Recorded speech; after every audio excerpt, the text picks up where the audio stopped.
واللہ یحب المحسنین صدق اللہ العظیم صلاۃ والسلام علیک یا رسول اللہ وعلی آلک و اصحابک یا سیدی یا حبیب اللہ۔ حمد و ثنا کے بعد عزت و تکریم کے لائق تشریف فرما معزز حاضرین، السلام علیکم ورحمۃ اللہ۔ چند باتیں آپ کے گوش گزار کر کے گفتگو سمیٹ لوں گا۔ دعا ہے اللہ حق بیان کرنے کی توفیق عطا فرمائے۔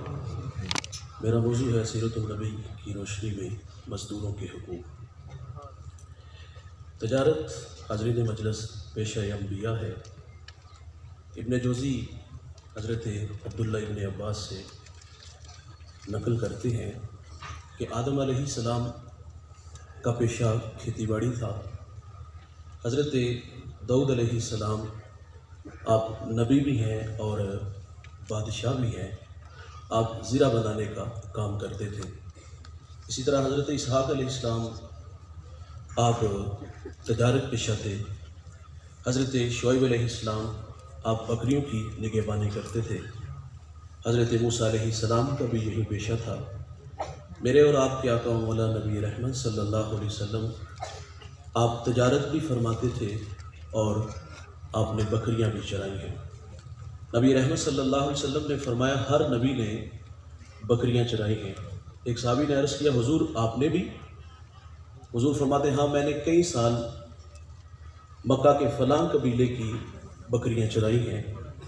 تو حاضرین مجلس، یہ بکریاں چرانا، اپنے ہاتھ سے کام کرنا، یہ کوئی حقارت کا کام نہیں، یہ عزت والا کام ہے اور یہ پیشہ انبیاء ہے۔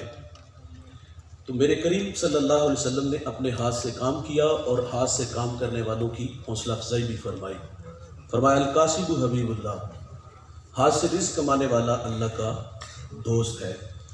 اور فرمایا بہترین کھانا وہ ہے جو اپنے ہاتھ سے کما کے کھایا جائے۔ حضرت عیسیٰ علیہ السلام نے ایک شخص سے پوچھا کہ تمہارا پیشہ کیا ہے؟ تو اس نے کہا کہ زہد و عبادت۔ تو آپ فرماتے پھر تیری ضروریات کی کفالت کون کرتا ہے؟ تو اس نے کہا کہ میرا بھائی میری ضروریات پوری کرتا ہے۔ تو عیسیٰ علیہ السلام فرماتے وہ تجھ سے بڑا عابد ہے۔ اور میرے نبی کا فرمان سنیے گا، رسول اللہ صلی اللہ علیہ وسلم فرماتے قیامت کے دن مزدور کس کیفیت میں آئے گا؟ معذرت سے بھائی، بعض کا ہم اپنے والد کا تعارف کراتے ہوئے اس بات سے شرما جاتے ہیں کہ کوئی پوچھے کہ آپ کا والد کیا کرتا ہے؟ وہ مستری کے پیچھے دابڑا اٹھاتا ہے، وہ فیکٹری کے باہر گن مین ہے، ہمارا بوڑھا باپ ریڑھی لگاتا ہے، میں خود ایک مزدور کا بیٹا ہوں، ہمارے والد نے ہمیں محنت مزدوری سے رزق حلال سے ہمیں رزق حلال کھلایا۔ تو بعض کا بندہ آر محسوس کرتا ہے کہ یار میں کسی کو بتاؤں کہ میں ریڑھی والے کا بیٹا ہوں۔ سنیے گا، رسول اللہ صلی اللہ علیہ وسلم فرماتے ہیں قیامت کے دن جب مزدور آئے گا تو فرمایا اس کا چہرہ اس طرح چمک رہا ہوگا جس طرح 14ویں رات کا چاند چمکتا ہے۔ یہ مزدور کو رسول اللہ صلی اللہ علیہ وسلم نے عزت عطا فرمائی۔ سوال سے منع کیا گیا ہے کیونکہ سوال کرنے سے ذلت اور سوال کرنے سے محتاجی آتی ہے۔ حضور کی خدمت میں ایک صحابی حاضر ہوئے اور حضور سے سوال کیا تو رسول اللہ صلی اللہ علیہ وسلم نے فرمایا تمہارے پاس کچھ ہے؟ تو عرض کیا حضور میرے پاس ایک کمبل ہے اور ایک پانی کا پیالہ ہے۔ تو حضور نے صحابہ سے فرمایا کون اس سے خریدے گا؟ تو ایک صحابی نے عرض کیا حضور میں 1 درہم میں خرید لیتا ہوں۔ فرمایا اس کی قیمت بڑھاؤ۔ تو دوسرے صحابی اٹھے، انہوں نے عرض کیا حضور میں 2 درہم میں خرید لیتا ہوں۔ وہ اشیاء اس صحابی کو دی اور پھر حضور صلی اللہ علیہ وسلم نے فرمایا 1 درہم کا آپ کلہاڑا لو اور 1 درہم اہل خانہ کو دو، آٹا وغیرہ گھر کا راشن لے آؤ، اور فرمایا جنگل سے لکڑیاں کاٹ کے اس کو بیچ کر کے بسر اوقات کرو، اور فرمایا میرے پاس 15 دن بعد واپس آنا۔ وہ 15 دن بعد آیا تو رسول اللہ فرماتے ہیں اچھا مجھے بتائیں آپ نے کتنے پیسے کمائے؟ تو عرض کی حضور میں نے 10 درہم کمائے ہیں، اس میں نے کپڑے بھی خریدے ہیں اور گھر کا غلہ بھی خریدا ہے۔ رسول اللہ صلی اللہ علیہ وسلم خوش ہوئے، فرمایا ہاتھ پھیلا کر ذلت اٹھانے سے بہتر نہیں کہ بندہ ہاتھ سے محنت کر کے کمائے؟ تو مزدور کی حوصلہ افزائی کی گئی اور پھر مزدور کے حقوق بھی بیان کیے گئے۔ اللہ کے حبیب صلی اللہ علیہ وسلم فرماتے مزدور کا ایک حق یہ ہے کہ اس کے ساتھ اجرت طے کی جائے۔ بعض کا مزدور بھی کہہ دیتا ہے کہ جو آپ کو اچھا لگے، اور بعض کا کام کرانے والے کہتے ہیں کہ چلو کر لیں گے۔